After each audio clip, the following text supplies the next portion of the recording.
Stephen Fulton's win over Brandon Figueroa in their rematch is an interesting story. Despite being the underdog, Fulton proved his doubters wrong and became a two-division champion. The discussion about Figueroa slowing down at featherweight and his lower punch output compared to their first fight adds depth to the narrative. Stephen Fulton has once again bested Brandon Figueroa, this time claiming the WBC featherweight title with a unanimous decision victory on Saturday night. With this win, Fulton, now with record of 23 wins 1 loss with 8 KOs, becomes a two-division champion, adding to his previous reign at super bantamweight. The 30-year-old from Philadelphia had already defeated Figueroa in their first encounter back in 2021, where they unified 2 of the 122-pound belts in an all-action fight. However, heading into this rematch, Fulton was considered a 2-1 underdog due to recent struggles, including a knockout loss to Naoya Inoue and a tough split decision win over Carlos Castro. Despite the odds, Fulton controlled much of the fight, landing 214 total punches compared to Figueroa's 143. He credited his improved performance to his new trainer, Derek Bozy Ennis, the father of IBF welterweight champion Jaron Boots Ennis. "I feel like Figueroa didn't let enough shots go like he normally would," Fulton said.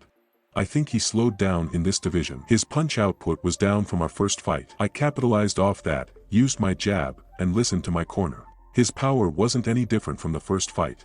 The judges scored the fight 116-112, 116-112, and 117-111 in favor of Fulton. Figueroa acknowledged the loss and expressed his desire for another fight with Fulton in the future. "He won fair and square," Figueroa admitted. "I'd love to fight him again, but right now I just have to go back to the drawing board and get the next one." Fulton now has several options for his next fight, including possible unification bouts with WBO champion Rafael Espinoza, IBF champion Angelo Leo, or WBA champion Nick Ball.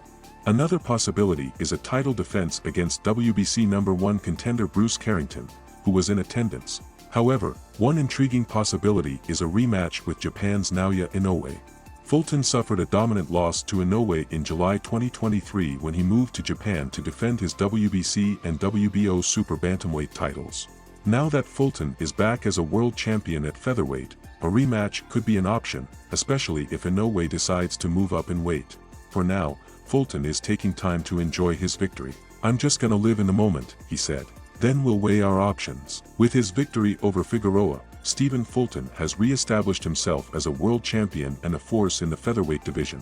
Whether he pursues unification, defends his title against top contenders, or seeks redemption in a potential rematch with Naoya Inoue, one thing is certain: Fulton's journey is far from over. As he basks in this hard-earned triumph, boxing fans eagerly await what's next for Cool Boy Steph in his pursuit of greatness.